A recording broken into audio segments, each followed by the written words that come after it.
So the sirens go off, but people still walk around the streets because you can keep running down the you can't keep running down the shelters every 5 minutes.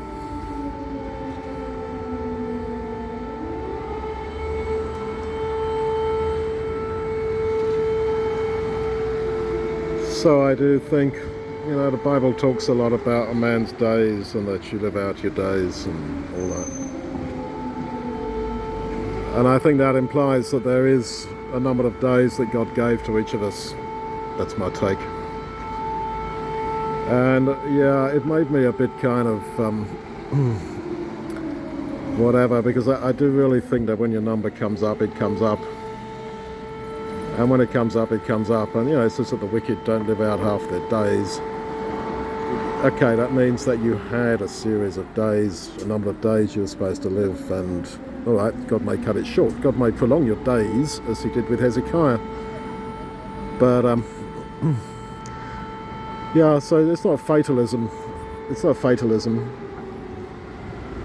but just accepting that we each have a number of days.